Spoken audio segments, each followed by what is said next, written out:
Dear students, मैं Mahesh Shrivastava, lecturer Seema Vidya Mandir higher secondary school हाईपिपलिया।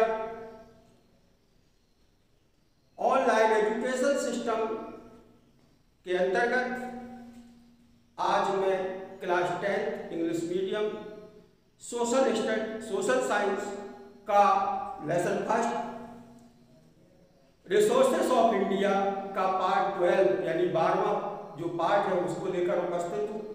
11th part में हमने जो हमारा एक और रिसोर्स है जो कि फॉरेस्ट एंड वाइल्ड लाइफ है, उसके डायरेक्ट इफेक्ट यानी जो हम लोगों के ऊपर पड़ते हैं या उसके जो डायरेक्ट बेनिफिट है वो हमें प्राप्त होते हैं, उनके बारे में पढ़ा था। तो उसमें जो 2 पार्ट हमने बता दिए थे, अब तीसरा पार्ट हम आपको बता रहे हैं कि जो डायरेक्ट प्रॉफिट है वो हम लोगों को या बेनिफिट्स है वो हम लोगों को क्या होते हैं, वनों से यानी फॉरेस्ट से, ग्रेजिंग लैंड फॉर एनिमल्स यानी जो फॉरेस्ट है उनसे जानवरों के लिए चराऊ भूमि यानी जिसको चारागाह बोलते हैं, चारागाह प्राप्त होता है। Forest provide natural pasture for grazing animals यानी जो जंगल है वो जानवरों के लिए प्राकृतिक नेचुरल चारागाह उपलब्ध कराते हैं।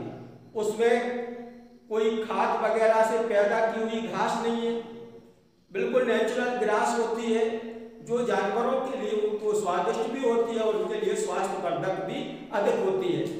तो जो जंगल होते हैं वो हमें प्रोवाइड करते हैं natural pasture for grazing animals यानी जो जानवर हैं उनको चरने के लिए प्राकृतिक जो घास है या प्राकृतिक जो घास पत्तियां हैं, पेड़ पौधे हैं वो उपलब्ध कराते हैं चरने वाले जानवरों के लिए।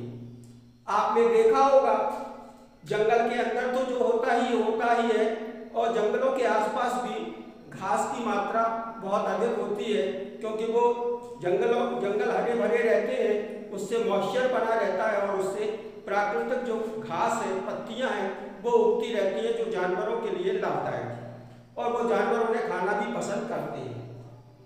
4th पार्ट है help in small scale industry. जो लघु उद्योग है अगर क्लासिफाइड किया जाए तो आकार के हिसाब से 3 प्रकार के उद्योग होते हैं। पहला होता है भारी उद्योग हैवी, दूसरा होता है स्मॉल स्केल और थर्ड होता है कॉटेज इंडस्ट्री यानी heavy industry, small scale industry और कॉटेज इंडस्ट्री। अब हम इन तीनों को आपको पहले समझा देते हैं क्योंकि ये सब्जेक्ट से हटके हैं लेकिन फिर भी समझ लेना जरूरी है। हैवी इंडस्ट्री का मतलब वह जहाँ पर बड़ी बड़ी चीजें बनती है जैसे गवर्नमेंट ऑफ इंडिया का BHEL, गवर्नमेंट ऑफ इंडिया का नेशनल फर्टिलाइजर, बहुत भारी पैमाने का उद्योग है यानी बहुत विस्तृत क्षेत्र में कार्य होता है, उसमें हजारों कर्मचारी कार्य करते हैं और उसका जो प्रोडक्शन भी टनों में होता है। उसी प्रकार होता है आपका स्मॉल स्केल इंडस्ट्री यानी छोटे पैमाने पर। आप लोग इंदौर जाते हैं, देखा होगा कहीं कोई प्लास्टिक के डिब्बे बनाने की फैक्ट्री है, कहीं कोई छोटी मोटी और फैक्ट्री है, दाल है, चावल वगैरह इनको पैक करने की फैक्ट्री है, बिस्कुट्स वगैरह बनाने की फैक्ट्री है, ये small scale industry. Cottage industry का मतलब होता है कुटीर उद्योग यानी 1 या 2 कमरे में घर के 2-4 सदस्य मिलकर भी उसे चला सकते हैं। जैसे आपने देखा होगा आपके क्षेत्र में कुछ मसाले वाले हैं तो मसाले घर में कच्चे मसाले लाते हैं, उनको सुखाते हैं, उनको पिसाई करते हैं, उनको पैकेट बनाकर उनको बेच देते हैं, स्मॉल स्केल इंडस्ट्री। कुछ लोगों को देखा होगा खजूर तोड़ के लाते हैं, उनको छील लेते हैं तो उनकी झाड़ू या पंखे वगैरह बनाकर बेचते हैं। इस तरह से ये कॉटेज इंडस्ट्री जो होती है उसको कुटीर उद्योग है। कुछ गांव से खेतों से मिट्टी लाते हैं, चिकनी मिट्टी लाए, उनने किसी ने दीपक बना लिए, कोई मूर्तियां बना रहा है, यानी वो कॉटेज इंडस्ट्री होती है। ठीक, तो help in small scale industry. लेकिन जंगलों से छोटे उद्योग होते हैं उनके लिए भी सामग्रियां प्राप्त होती हैं। Small scale industries are developed from the minor forest provide like tendupatta, wax, honey, cane etc extra. यानी कहने का तात्पर्य है कि जो स्मॉल स्केल की इंडस्ट्रीज है वो माइनर फॉरेस्ट प्रोवाइड यानी उनकी कुछ उपलब्धता जो है वो जंगलों से ही प्राप्त होती है। उन्हें जो सामान वो बनाते हैं उसका कच्चा माल उन्हें जंगलों से ही प्राप्त होता है। जैसे तेंदुपत्ता, तो तेंदुपत्ता से बीड़ी बनती है, तो ये भी जंगलों से मिलता है। वैक्स यानी मोम, हनी शहद और केन का मतलब होता है बैग। बैग एक तरह से बांस जैसा होता है और उसका फर्नीचर बनाया जाता है और ये हमें जंगलों से ही प्राप्त होता है। फिफ्थ पार्ट है रेवेन्यू जनरेशन, यानी जो जंगल है वो प्रदेश सरकार हो या केंद्र सरकार हो उनके लिए रेवेन्यू जनरेट करते हैं, यानी राजस्व की प्राप्ति होती है। गवर्नमेंट को पैसा प्राप्त होता है। कैसे प्राप्त होता है? Government receive crore of rupees from the forest. जो सरकार है करोड़ों रुपया जंगलों से कमाती है as revenue and royalty, revenue के रूप में और रॉयल्टी के रूप में। राजस्व और रॉयल्टी अलग अलग शब्द हैं। राजस्व जो है वो सामूहिक रूप से प्राप्त होता है, रॉयल्टी जो है वो व्यक्ति विशेष के द्वारा जो उससे बेनिफिट उठाता है तो वो कुछ हिस्सा गवर्नमेंट को देता है, उसको रॉयल्टी बोलते हैं। Royalty presently this revenue is 670 crore. आज के समय में भारत सरकार को 670 करोड़ रुपए केवल जंगलों से ही रेवेन्यू और रॉयल्टी के रूप में प्राप्त हो रहे हैं। सिक्स पार्ट है एम्प्लॉयमेंट। जंगल से एम्प्लॉयमेंट यानी रोजगार कैसे प्राप्त होता है? क्योंकि जंगल से भी कुछ लोगों को मंगल प्राप्त हो जाता है। ये जंगल से मंगल प्राप्त होता है। कैसे होता है? About 7.8 crore people depend on forest for their livelihood, यानी 7.8 करोड़ लोग अपने जीवन यापन जो है वो जंगलों पर डिपेंड होकर ही कर रहे हैं। Many industries are based on raw material from forest, यहाँ पढ़ चुके। बहुत से उद्योग जो है वो जंगलों पर ही आधारित है। Giving employment to crore of people, जो कि करोड़ों लोगों को रोजगार दिए हुए हैं। उदाहरण के लिए हम फिर तेंदुपत्ते में पहुंचते हैं।